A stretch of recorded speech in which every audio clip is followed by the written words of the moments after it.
In the 2023 Students for Fair Admission versus Harvard Supreme Court case, the Supreme Court ruled that race-based affirmative action programs in the college decision process were unconstitutional as they violated the Equal Protection Clause of the 14th Amendment. This specific decision overturned prior rulings by the Supreme Court, such as Grutter versus Bollinger in 2003, as well as Regents of the University of California versus Bakke in 1978, all of which had upheld the standard of affirmative action in college decisions. Affirmative action dates back to the 1960s in the United States, and it is a practice that considered race and ethnicity in a factor in the college decisions process.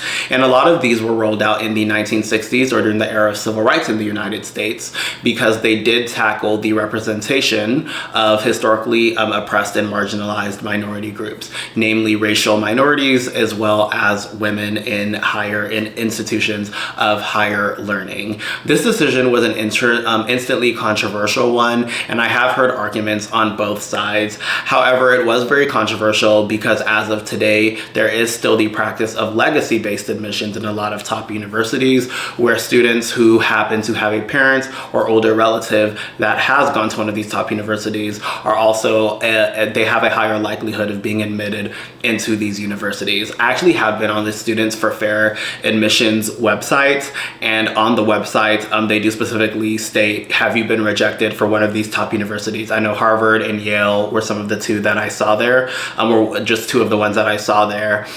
So I certainly do get where they're coming from and what they're doing, but the more problematic aspect of the Students for Fair Admission versus Harvard case, what it really drummed up was the idea of the highly unqualified Black or Hispanic student that was sitting at a top university despite having no business actually being there. As of now, there are no major discrepancies in the performance of Hispanic or Black students at these top universities to their Asian or white counterparts, but it most definitely brought up that conversation of these students that are sitting there, they're highly unqualified, and the only reason that they're actually at these universities anyway is because of the color of their skin, which is obviously a very, very problematic way of thinking. It is February 2nd of 2025, and if one word or term acronym has been absolutely ran into the ground this year, it is DEI, diversity, equity, and inclusivity. Diversity, equity, and inclusivity, and laws surrounding that, affirmative action actually being one of them, all of those do also stem from the civil rights era, namely the John F. Kennedy administration and most primarily the Lyndon B. Johnson administration, when a lot of those laws would have been passed. What they were also seeking to do was to lower discrimination and most definitely drive up the representation of historically marginalized minority groups and women in the workplace and other facets where they would have historically been excluded. However, DEI has most definitely, as of recently, become a bit of a slur. So there was an article that I was able to read recently. It is titled "Racist Dog Whistle, The Right Wing Has Weaponized DEI," and it is from The Guardian, written by the writer Andrew Lawrence.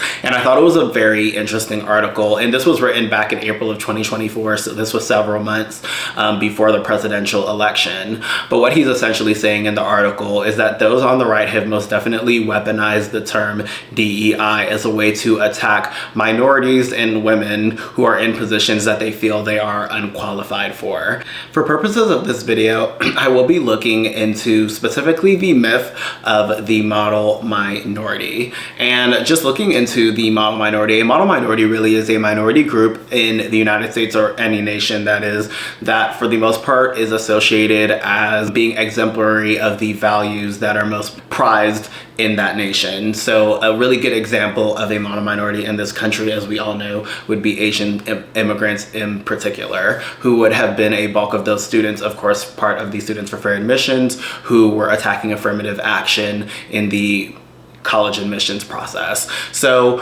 a model minority, the history of the model minority is actually a lot more recent than I thought. I was really able to historicize the actual term of model minority to the 1960s, which is what I'm going to get into. But I did want to look at the way that the term model minority and just that way of thinking is a way for minority groups to typically be pitted against one another. I also wanted to look at the ways that the status of a model minority minority has fluctuated and changed throughout history.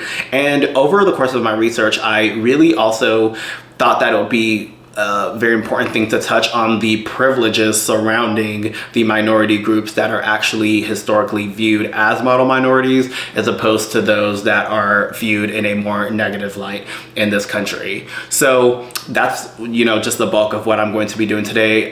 This isn't a long video. I hope it's not going to be too long of a video, but I am going to be historicizing the term model minority, where that comes from, the social conditions that came around the building of that term, and why it's problematic in a lot of ways. The term model minority doesn't go too far back. It actually dates back to 1966, and it comes out of American sociologist and demographer William Peterson, who in 1966 wrote a New York Times article titled "Success Story, Japanese American Style."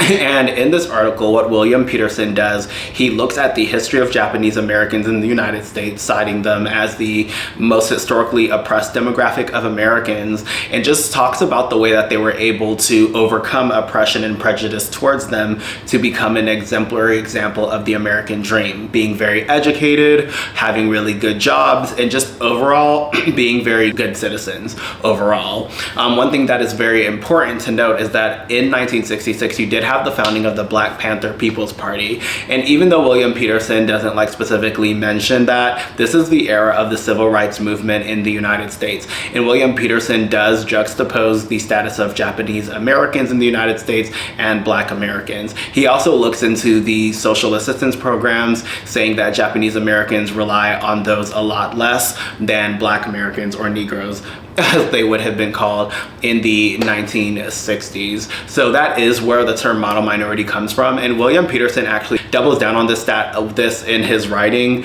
In 1971, he also writes Success Story, Outwhiting the Whites. And then he also writes the success story of one minority in the United States. So there is a Japanese writer, she's an author, and her name is Michi Nishiwara Wanglin. She's an activist and author, and her response to this is essentially are we America's good N-words? And I thought that was a very, very important piece to note, because even though Peterson is being very, he's praising and being very bashful of Japanese Americans in the United States, the reaction isn't this uniform praise with a lot of Japanese Americans. They're essentially looking at his work and they're are we just those good minorities to Americans or to white people in this country? And one thing that I do have to mention is in the 1950s and the 1960s, the idea of the model minority really comes out of two parts. You have the idea of the loud minority, that is being Black Americans, who in the 1950s and 60s are really pushing for their rights in this nation. And then you have the more quiet and demure minorities, such as Asian Americans, who weren't exactly the front line of the civil rights movement that is occurring in the United States of America. So again, that is where model minority really does come from in the United States. And off the bat, it is a way for William Peterson himself, as well as other individuals, to pit one minority group, that is Japanese or Asian Americans in the United States, against Black Americans in the United States. In my last video, which was about TikTok, I had historicized anti-Chinese sentiments in United States history, and how the United States has always had this sort of China problem in the way that we view Chinese immigrants in this country. And a big part of historicizing that was going back to the mid-19th century and really looking at the wave of the first Chinese migrants that came to the United States, mainly as railroad and poor lower wage workers in this country, and the way that they were treated. And I did mention very briefly in that video about the coolie class of Asian immigrants in the United States and throughout the Americas. I did want to mention the coolies here because coolies were known as low-wage workers, and they were actually initially not permitted in the United States, but a lot of them do find their way into the United States. And in the mid to late 19th century, Chinese men are so pinnacle in building the railway systems in this country throughout the South and all the way out west, as well as their participation in the gold rush. Coolies, of course, are this class of people who are very poor, they're very marginalized, and a lot of industries, a lot of big men, they essentially, when wages are poor and people are going through hardships, they have a way of really weaponizing or really turning their base against really, really poor and low-wage workers. And coolies take a brunt of so much of the violence that comes out of those sentiments in the late 19th century. In 1871, you do have the Los Angeles Chinese massacre, in which 19 Chinese men are murdered. In 1877, you have the San Francisco Chinese riots, where you also have Chinese men who are being murdered brutally. There's all these acts and waves of violence that occurs against Chinese migrants in the late 19th century. And again, in 1882, as I always mention, you have the Chinese Exclusion Act. Coolies and their reputation do speak very greatly, and I am going to get into this a little later, about just the status of migrants when they do come to the United States and the way that we as people in America view them. I did want to read a quote from the very first decade of the 20th century, I believe 1902, from Teddy Roosevelt. And in this quote, he states that the conditions in China are such that the entire Chinese coolie class, that is the class of Chinese laborers, skilled and unskilled, legitimately come under the head of undesirable immigrants to this country. Because of their numbers, the low wages for which they work, and their low standard of living. Not only is it to the interest of this country to keep them out, but the Chinese authorities do not desire that they should be admitted. In my last video, I also mentioned the Plessy versus Ferguson trial, which legalized separate but equal and Jim Crow in the United States in 1896. And Chinese Americans did actually come up in the Plessy versus Ferguson case, and one of the justices involved in that case specifically does state that the Chinese are to be completely excluded from the United States. They have no rights to citizenship. And again, that is only 14 years after the Chinese Exclusion Act in 1882. So again, the coolies being probably the very first example of Asian immigrants coming to the United States, and their treatment as Americans would have absolutely not been that model minority status. We do see things change really quite rapidly in the mid 20th century, and getting into World War II in particular, we do see a lot of those differences. So during World War II, China does actually become an ally of the United States. And you have this idea of the good Asians versus bad Asians. The good Asians, of course, now being the Chinese, as China is an ally of the United States, and the bad Asians being who? Of course, the Japanese. What occurs in 1941, in December of 1941, you have the Pearl Harbor attack in the United States, and very soon after you have the internment of Japanese Americans in this nation. There is a Time magazine article that I was able to discover. I didn't really read it. I read only part of it, and I'm not going to say the name verbatim because it does use a slur that was weaponized against Japanese people in that era, but it's essentially just how to tell the Japanese from the Chinese. This was in 1941, very, very shortly after Pearl Harbor, because of course that was literally December. And what the writer gets into is just physical differences between the Chinese and the Japanese. Of course, at this time, a lot of Asian Americans, there are a lot of heightened fears concerning their safety. You have the internment of Japanese Americans, but you also have increased violence against Chinese Americans, Filipino Americans, Korean Americans, because they're all Asian. They fit that blanket of Asian, and people who are just violent, no good individuals are probably just looking for a reason to attack anybody. But you most definitely have this idea that comes out of the good Asian as the Chinese, and other Asian groups versus the bad Asian being the Japanese. It is also worth noting that during this specific time, you have the Chinese consulate in San Francisco actually print out like "I am Chinese" like name tags and badges and buttons and pins, as well as like Korean American buttons that a lot of Korean American organizations that are also printing, simply as a way to like identify themselves. And you do have Asians who also buy into a lot of the anti-Japanese sentiments in the United States, just because of the very, very complicated history that a lot of Asian countries have, with Japan. Japan being this huge imperial power, and a big target that, of Japan was Koreans in particular. And Kislu Han, who is actually a Korean nationalist, he does mention during World War II that the fight against Japanese imperialism in Korea actually equips him and other Koreans better to fight the Japanese terror. So that is something that is happening in the 1940s in the United States, where all of a sudden you have the Chinese, who were typically or earlier associated with the coolie class, who are now friends of the state, friends of the United States, because they are allies, versus the Japanese because of the attack on Pearl Harbor. Of course, after World War II, everything comes to change. World War II is a very, very, very pinnacle war in United States history. Over 1 million Black American men go and serve this country overseas. And when they come to the United States, they are coming to a society that they are going to change from the bottom up. I mean, they really flip things up really, really quickly. And in 1947, you have the desegregation of Major League Baseball with Jackie Robinson. In 1948, you have the desegregation of the armed forces under Harry Truman. And in the 1950s, you do have a lot of these very landmark civil rights moments. In 1954, you have Brown v. Board. In 1954, you have Brown v. Board. In 1955, you have the Montgomery bus boycotts.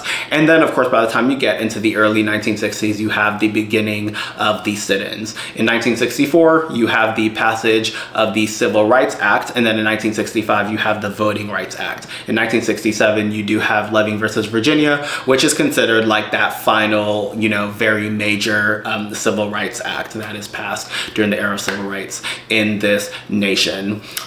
You have in the 1950s this wave of war that the United States is fighting overseas. You have Korea, you have Laos, you have Cambodia, and what you have is this growth of racial movements in the United States to fight against Jim Crow, which is again happening oftentimes in the back of a lot of Black Americans who are very, very, they're pushing for the end of Jim Crow segregation and this racial apartheid that has existed for generations at that point in the United States. Again, Plessy versus Ferguson was in 1896, and you have these things really kick off in the 1950s. So you're talking about close to, 60 years here, and they're really, really challenging a lot of those. And what I mentioned earlier is the model minority really arises out of the juxtaposition of these loud minorities, Black people, and the more quiet minorities, Asian Americans. The minorities, Black people specifically, who are out marching, who are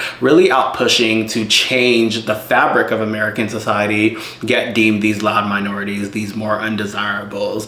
And in 1963, Hokabe Miniachi, who's an editor of Howard Imazeki, he stirs up controversy in 1963 with an editorial that actually calls on Black Americans to better themselves before asking for civil rights. And that's something that I just learned during my research, but I think it's a very, very interesting thing that you do have this man who is himself a racial minority essentially saying, in order to ask for civil rights or for better treatment, you have to better yourself first. But you also have to understand that a lot of this sentiment was actually pretty popular at the time towards Black Americans. Again, William Peterson's article, Success Story, Japanese American Style, occurs in 1966, just 3 years after, this article by Hukebi. And I do really want to just point out the fact that in the 1960s, where you have all these DEI initiatives that are being passed, you have all these civil civil rights acts that are being passed.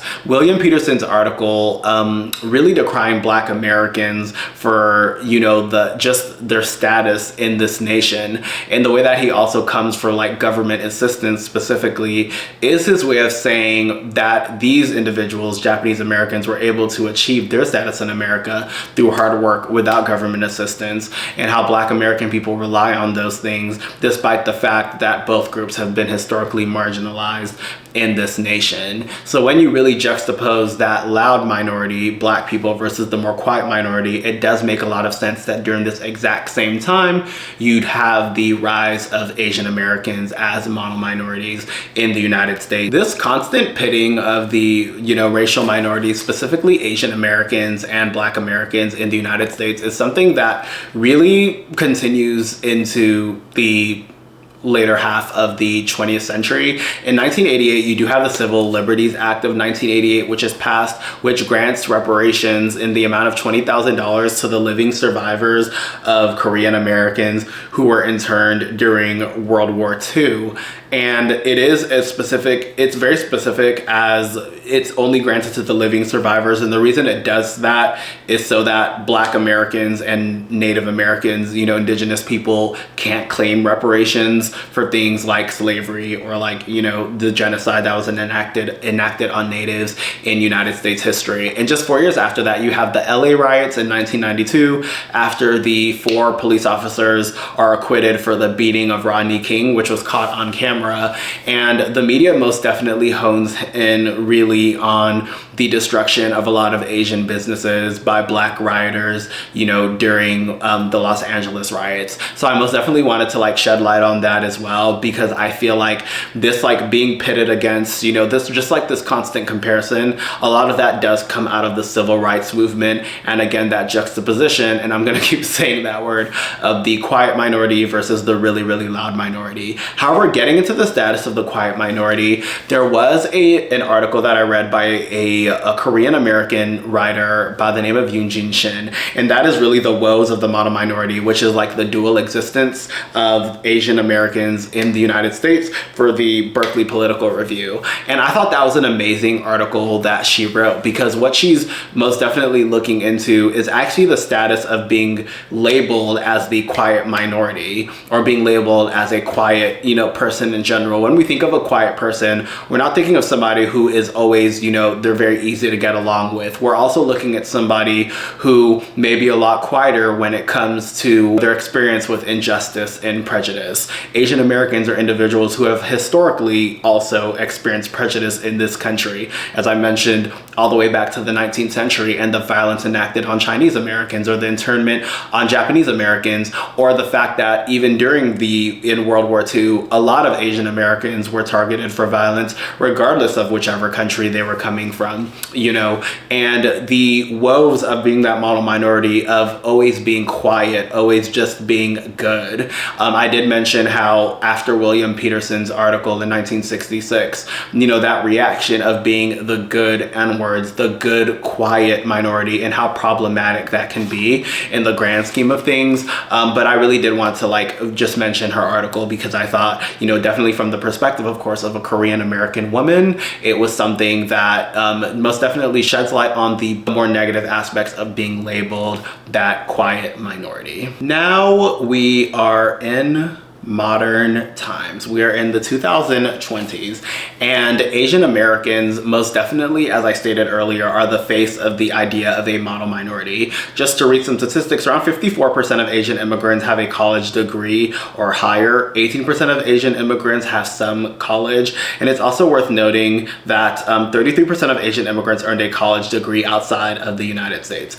I'm going to get back to that later. However, I did want to mention another model minority in the United States in modern times, and a very perfect example of a growing model minority in the United States is the African immigrants specifically from sub-Saharan Africa, who are now being classified under that model minority umbrella. In 2019, 42% of sub-Saharan African immigrants aged 25 and older had a bachelor's degree or higher, and in 2006, 86.4% of African African-born immigrants aged 25 and older had a higher degree. Black immigrants have a higher educational attainment than the total immigrant population. So as we are in modern times, Black African immigrants, sub-Saharan African immigrants actually represent the single most educated demographic in the United States. And whenever, again, it comes to these conversations of like the model minority, as I stated, it's always this bit of like this social comparison.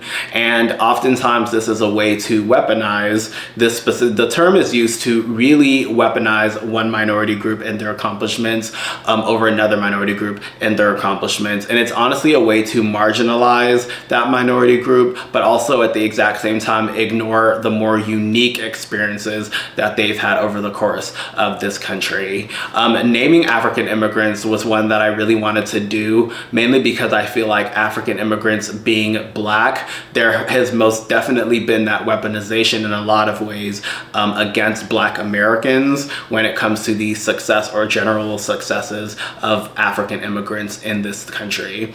Earlier in this video, I mentioned that I wanted to touch really on the privilege that it really comes out of the term the model minority, because I don't think it's okay for us to discuss the term model minority without ignoring just a lot of the privileges that come out of it.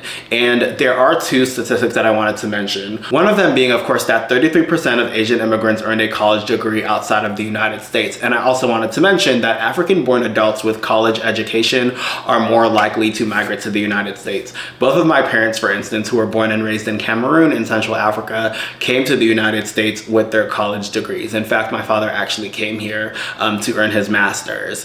And the reason I really wanted to bring up the idea of college attainment before coming to the United States is because of the fact that the way that we view model minorities in the United States and our treatment of minorities in the United States, specifically immigrant groups, all comes out of the privileges that these people are already coming to the United States with.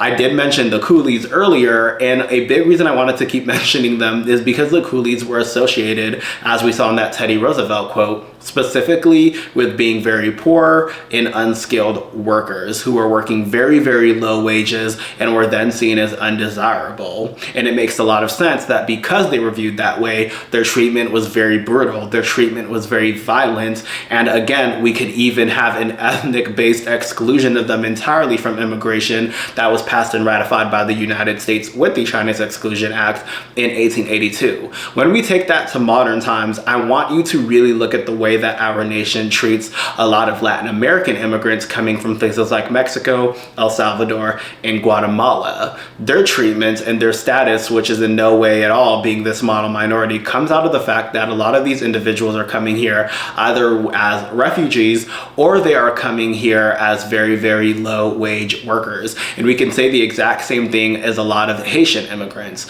You have one minority group coming here as low wage workers, that being a lot of Latin American immigrants, and then you have these other two minority groups, Asian Americans and African Americans, Black immigrants coming from sub-Saharan Africa, who are viewed as model minorities. And it's absolutely not a surprise at all that Asian and Africans are coming to the United States of America already being college educated, which makes them more privileged in the societies that they come from, just to come to the United States and also be viewed as model minorities, as opposed to the low wage workers or refugees coming out of Latin America in places like Haiti. Another really good example of this would actually be Somali immigrants, who are very, very prominent in Minnesota. Somali immigrants actually mainly came to the United States during the 1990s as refugees. And Somali immigrants are usually associated as being less educated and working lower wage jobs than a lot of other African immigrants in this country, which makes a lot of sense because, again, that refugee status.